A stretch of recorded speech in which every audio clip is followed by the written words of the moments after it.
When I first started using full body split a few months ago, I had the same reservation as most of you guys out there. How can you survive this split long term? Surely this kind of training will overwhelm your recoverability and burn you out very quickly. And isn't it boring as hell to do exactly the same training program every single time?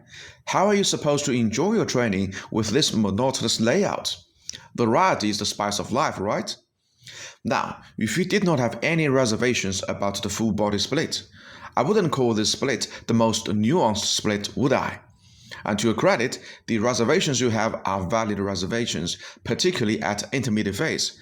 Hence why I do not think full body split works well for intermediates. But what about beginners and advanced? Well, in this episode, I will try to explain why the most nuanced split is the best choice for both beginners and advanced. Welcome to Fast Track Gains. I'm here to help you accelerate your gains. This is the 5th episode of my 6th series, Training Splits. Alright, why the full body split is the best choice for both beginners and advanced? Well, the biggest fear you have of this split is also the biggest advantage of this split, the highest training economy. There is no other split that can cover your whole body in one session like the full body split. And this advantage can be capitalized both at beginner phase and advanced phase, albeit for entirely different reasons. And without further ado, now it is time to list some of the most quintessential characteristics of beginner training and advanced training, and tell you how you can tap into the biggest advantage of the full body split. So, what are the quintessential characteristics of beginner training? Number one, you can make great gains with relatively low training volume and low training weight. Every beginner will have a period of sweet newbie gains that last anywhere between 6 to 12 months. During this period, you can gain strength very easily and put on quite some muscle mass, even without intentionally training hard. For me personally, my newbie gains lasted for about 6 months, and that was the easiest and fastest period to make progress out of all time. Number two, your recoverability is way higher than your trainability. As a beginner, both your strength level and the training volume level are at lower end of your trainability, and it will take quite some time and effort for you to increase your strength and training volume to a substantially higher level. Whereas in comparison, you can dramatically elevate your recoverability by only doing just a few simple things: cutting out all the junk food, drinking more water, and sleeping enough hours regularly. This means at the beginner phase, your recoverability is way ahead of your trainability, which means, ironically, the beginner phase is the period where you don't have to train hard to make great gains. It is also the period that you can afford most of extra hard training to make some extra gains. Number three, you need to master basic compound movements ASAP. As I said in the Bro Split Part 1 episode, you can only use compound movements to build the foundation of your own physique. Mastering all the free weight compound movements is absolutely the number one priority for all beginners out there. Number four, you want to train in an isolated environment. Look, I have nothing against commercial gyms. They're great for late intermediates and advanced. But for beginners, it could be a nightmare. Too many machines, too many enhanced lifters, too many distractions, comparing yourself to others, gym intimidation, and many other reasons. For most beginners, they're really just not mentally and physically prepared enough to train in commercial gyms. Now we know the characteristics of beginner training. It is time to adjust all the parameters to create a beginner version of full body split. You train in a park or in a home gym. Try out all body weight or free weight exercises. Do relatively heavy weight with 5 to 10 reps, and run the split anywhere between 2 to 5 times per week. As there are not many distractions in a park or in your home gym, and free weight exercises work really well with low to medium reps, and your recovery reserve is way higher than your training capacity. You can really just focus on yourself, practice on the basics as many times as possible, train as frequently as you can, make solid progress, capitalize on the highest training economy, and maximize your newbie gains. That's why, in my opinion, this version of full body split is the best split for all beginners. On the other hand, advanced training has an entirely different set of characteristics. Number one, you have to train high volume and heavy weights in order to grow muscle. By the time you are advanced, you already have significantly increased your training volume, and whatever weight you are going to lift, they may be considered as light in your eyes, but it definitely will be considered as heavy in most other people's eyes. And that means when you are advanced, every training session will generate substantial amount of fatigue. Number two, your recoverability could be falling behind your trainability, as your recoverability really cannot be increased as much as your training capacity. At advanced phase, there is a high chance that your recovery cannot catch up with your training. Yet, you may still have to increase your training volume in order to induce muscle growth. Number three, you already mastered the basics and know which exercise you would choose. If you still don't know anything about biomechanics or movement patterns or muscle coordination, you are not an advanced.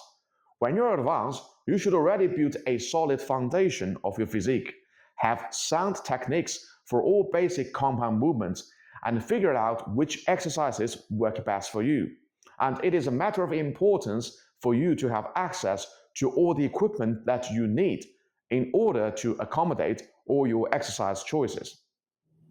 Because of all these characteristics, the reason to tap into the training economy is entirely different from advanced.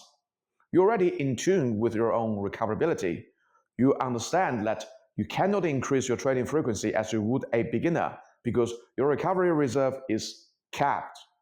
Therefore, the training economy of every session has to be maximized because higher volume is still required, but higher fatigue is not permitted. And that's why the below version of full body split comes in really handy. You train in a fully equipped commercial gym, use cables and machines as the bulk of your exercise selections, do medium to lightweight with 12 to 20 plus reps, and run the split between 3 to 4 times a week. In this instance, lighter weight and higher reps, cables, machines, they all contribute to minimizing the fatigue of a training session, and they all contribute to higher volume.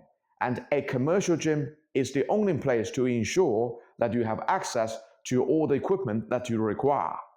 Synergistically, this combination of the parameters matches so well with the characteristics of the advanced training that I cannot think of another split that can do better for an advanced lifter.